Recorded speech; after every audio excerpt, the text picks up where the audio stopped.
When I close my eyes, I can still see the shimmer of the ocean that day, the soft sunlight resting on the water like a promise, the breeze carrying his laughter, and the way his hand fit perfectly into mine. It was the day we decided to plan our wedding by the sea. Back then, I believed in forever. I believed in us. We spent weeks picking out themes, colors, flowers, and songs. I wanted everything to feel like home, warm, simple, and honest. He said he wanted the same. He told me I made him feel safe. I didn't realize how fragile safety could be until the day he tore it apart with 7 words. I think I need some time alone. At first, I thought he was just overwhelmed. Weddings are stressful, right? Maybe it was cold feet, or maybe the pressure of families and expectations got to him. I told him to take all the time he needed. I told him I'd wait. But deep down, a voice whispered that something wasn't right. 2 weeks later, that whisper became a scream. I saw the photo on social media before he told me himself. He was at a cafe, our cafe, smiling, holding the hand of the woman I once caught him messaging at midnight. His ex, the one who didn't mean anything.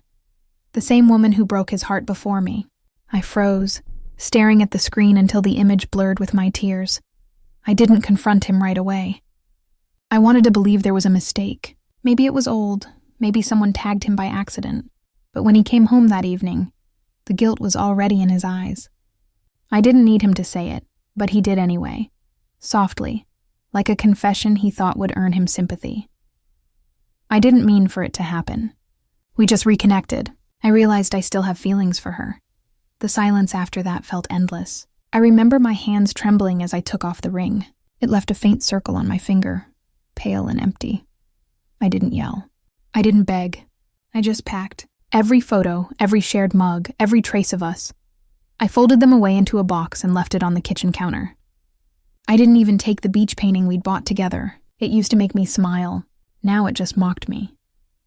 When I stepped outside that night, the air felt heavier, but the world was still moving. Cars passed by, people laughed in the distance, and the stars looked the same. That was the cruelest part, how nothing around me changed while everything inside me fell apart. The first week alone was chaos. I couldn't sleep without hearing his voice echoing through my apartment. I cooked too much food out of habit, half expecting him to walk through the door. My friends tried to distract me, but every conversation eventually circled back to him. I went through all the classic stages of heartbreak, denial, anger, bargaining, depression, but when I reached acceptance, it wasn't the peaceful kind. It was the cold kind, the one that leaves you empty but determined. I started rebuilding my life piece by piece. I threw myself into work, took up running, even dyed my hair because I needed to see someone new in the mirror. For the first time in years, I wasn't someone's fiancé or girlfriend. I was just me. But late at night, when the world went quiet, the memories crept back. The sound of his laughter, the way he used to trace circles on my wrist when he was thinking, the way he looked at me when he thought I wasn't watching. It's strange how the mind holds on to pain disguised as comfort. Then, 3 months later, my phone buzzed. His name lit up on the screen. I froze. My heart leapt before my brain caught up. I told myself not to answer. But curiosity, stupid, hopeful curiosity, won. "Hey," he said, his voice casual, like nothing had happened. I was wondering if we could talk. For a second, I thought he wanted to apologize. Maybe he regretted it all. Maybe he wanted me back. A small, foolish part of me wanted that too, but I should have known better. We met at a small cafe, the same one where he'd been with her. The irony wasn't lost on me. He sat across from me, looking nervous but not remorseful. I waited, arms folded, coffee untouched. "I know things ended weirdly," he started, "but I have something to ask. You're really good at organizing things. And well, since you planned so much of our wedding before, I was wondering if you'd help us plan ours." At first, I laughed. It was too absurd not to, but when he didn't laugh with me, the air turned to ice. "You're serious?" I whispered. "Yeah," he said, completely oblivious. "You have great taste and you're not using those plans anymore, right? It would really mean a lot to us." I couldn't find words. My mouth went dry, my heart pounding like it wanted to escape my chest. He just sat there, sipping his drink like we were discussing the weather, I wanted to scream, to ask him how he could be so cruel. But all I managed was, "No." He frowned, as if I were the unreasonable one. "Come on, don't be like that. You're always so professional. I thought we could at least stay friends." Friends. The word felt like poison. I left before he could say another word. My hands were shaking so hard I could barely unlock my car. I sat there in the parking lot, staring out the windshield until the world blurred. When I got home, the tears finally came. Ugly, loud, unstoppable. Not because I missed him anymore, but because of the audacity, the disrespect, the complete lack of awareness. How could someone who once claimed to love me think I'd ever want to help him marry the woman he left me for? It wasn't just heartbreak anymore. It was betrayal layered with insult. But that night, something inside me shifted. I realized I couldn't control what people did to me, but I could control what I did next. And what I did next would change everything. The next few days after that cafe meeting blurred into a haze of disbelief. I replayed the conversation over and over, searching for signs that maybe I'd misunderstood him. But no matter how many times I tried to twist it, the reality stayed the same. My ex-fiancé wanted me to plan his wedding to the woman he'd left me for. You'd think it couldn't get worse than that, but it did. 2 days later, his mother called. Her voice had that practiced sweetness she used to reserve for family dinners, the one that made me feel like I truly belonged. "Oh, sweetheart," she began. "He told me you two talked. I just think this could be a lovely opportunity for closure." Closure. I almost laughed. "I don't think helping plan their wedding is going to help me heal," I said carefully. "But you're so talented at these things," she insisted. "You always had such an eye for detail. You'd want them to be happy, right? You're the bigger person." There it was, the manipulation wrapped in kindness. I could almost hear her smile through the phone, the same one she used whenever she wanted something. "You've always been like family," she continued. "And honestly, dear, it's not like you're seeing anyone. You have the time." I ended the call before my anger spilled out. My hands trembled as I set the phone down. "Not like you're seeing anyone." That sentence echoed through the room, bouncing off every wall like a cruel reminder of what I'd lost. That night, I opened a bottle of wine I'd been saving for special occasions. I sat on the couch in silence, staring at the blank TV screen and thought, if this is closure, I don't want it. But the calls didn't stop. His sister texted, his aunt emailed, even one of his friends reached out. They all had the same tone, softly persuasive, wrapped in a moral ribbon of doing the right thing. It felt like they were reading from the same script. One I hadn't agreed to perform in, after the 5th call, I blocked every number I could. I needed space to breathe, space to think, space to remember who I was before all this. That's when I went back to my old journals. I'd kept them for years, filled with sketches and notes from every wedding I'd ever admired. I wasn't a professional planner back then, just someone who loved beauty, structure, and storytelling through events. But as I flipped through the pages, I realized something. I'd been building skills all along, not for him, but for me. The idea came like a whisper at first, soft, almost absurd. What if I started my own event planning business? I had the talent, the creativity, the experience. I'd just never believed I could do it alone. Maybe this was the universe's twisted way of forcing me to. So I started small. I made a list of names, rented a co-working desk downtown, and created a mood board with colors that felt like rebirth. Deep gold, dusty rose, and soft ivory. I spent nights designing logos and writing copy for my first website. It wasn't perfect, but it was mine. Meanwhile, his messages kept coming. At first, they were polite reminders. "Hey, just checking if you've reconsidered. We could really use your touch." Then, guilt trips. "You're making things awkward for everyone, you know. We just want peace." And finally, insults thinly disguised as pity. "I guess I shouldn't have expected you to be mature about this." That one burned. But instead of responding, I smiled, because while he was busy trying to belittle me, I was quietly building something bigger than him. A month later, I got my first client, a small engagement party for a couple who'd met online during the pandemic. They were nervous, sweet, and endlessly grateful. When the night went perfectly, and I saw their faces light up under the fairy lights, something inside me healed a little. It wasn't about weddings anymore. It was about creation, about turning emotion into art. And then, of course, the universe decided to test me again. I was at my desk one morning, sorting through flower invoices, when my phone buzzed. It was his fiancé. Her.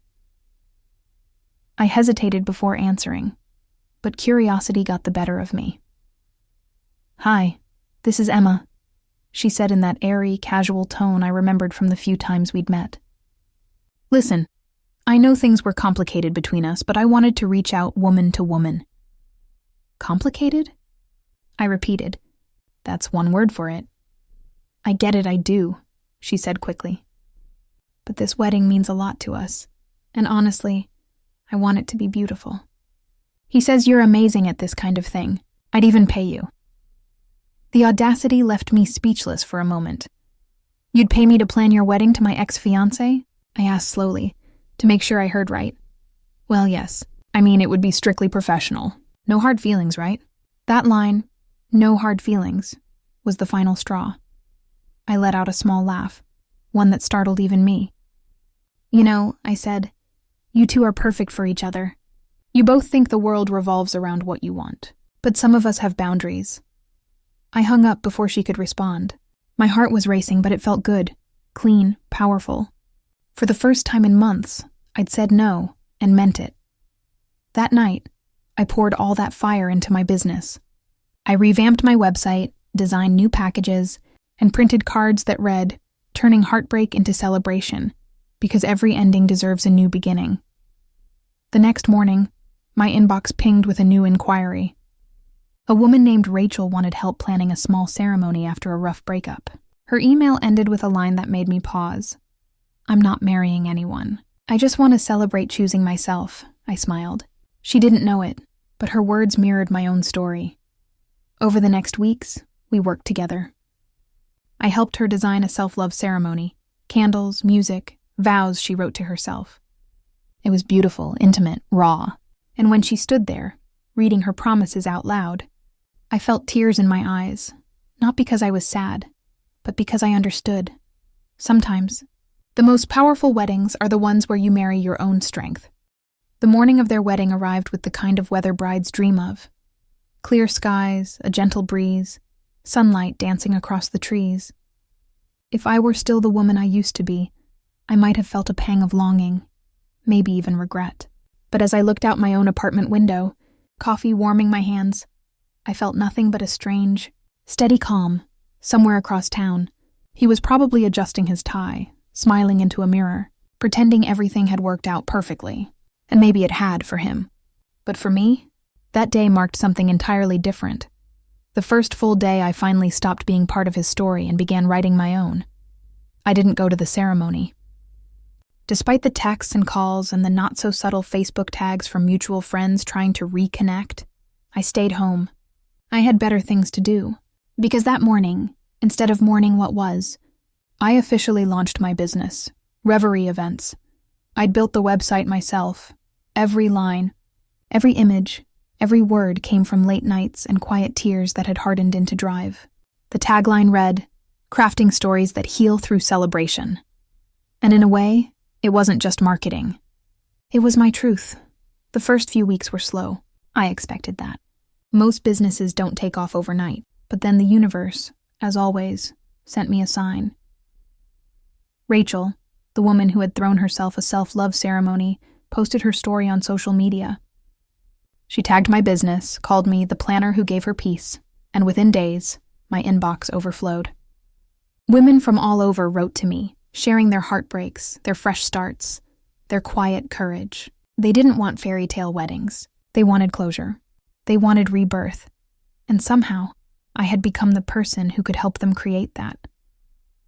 One evening, as I packed up from a small event, a divorce celebration for a woman leaving, behind 20 years of unhappiness, I received a message from a number I didn't recognize.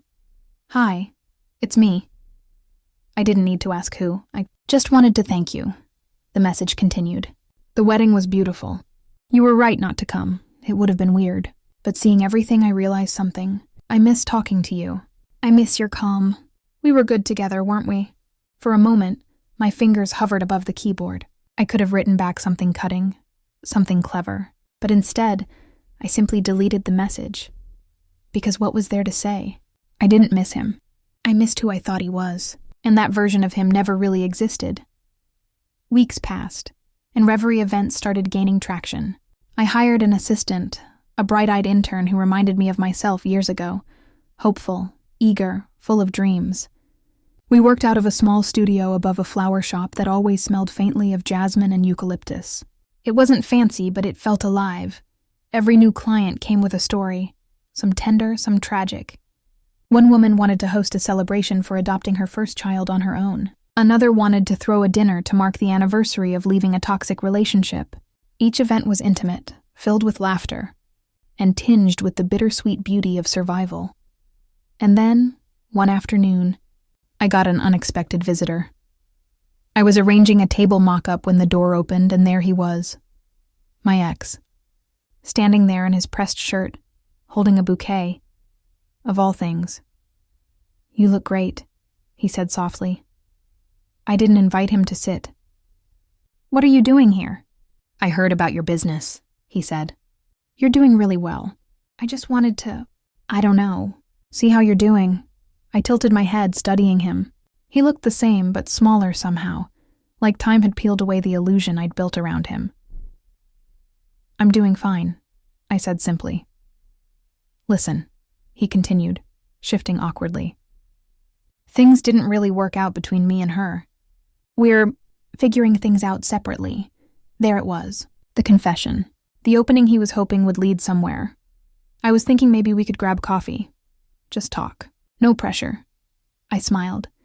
The kind of calm smile that comes from knowing exactly who you are and what you deserve. You're right, I said. No pressure. But no coffee either. He blinked, confused. You're still mad? I shook my head. No, I'm healed. And I meant it. He left soon after, still trying to piece together the woman standing before him.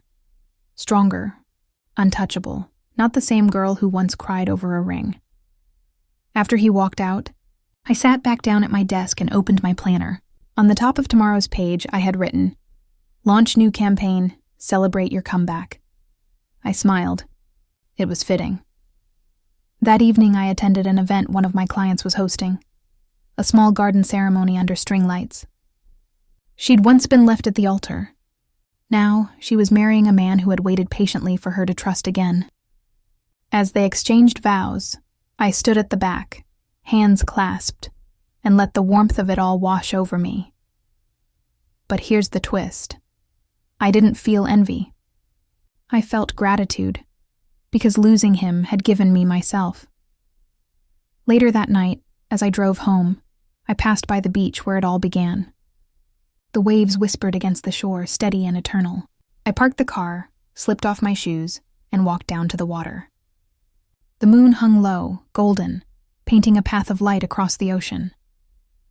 I thought about that first version of me, the girl who believed love had to be perfect, who thought forever was something someone else could give her. I wished I could reach back through time and tell her, forever isn't something you find. It's something you build inside yourself. The wind picked up, tossing my hair into my face, and I laughed softly to the night. Thank you, I whispered. To the pain, to the betrayal, to the storm that had almost broken me, but instead carved me into something new. Because here's the truth. No one tells you. The most beautiful love stories aren't the ones that end in weddings. They're the ones where you walk away stronger, wiser, and finally free. As I turned back toward my car, I felt light, whole, ready. Tomorrow, I would meet a new client, plan another event, and keep building this life that was entirely, gloriously mine, and somewhere out there, someone might still be telling my story in whispers. How the ex-fiancé became the woman who built an empire from her heartbreak. Let them talk. I'd rather be the lesson than the regret.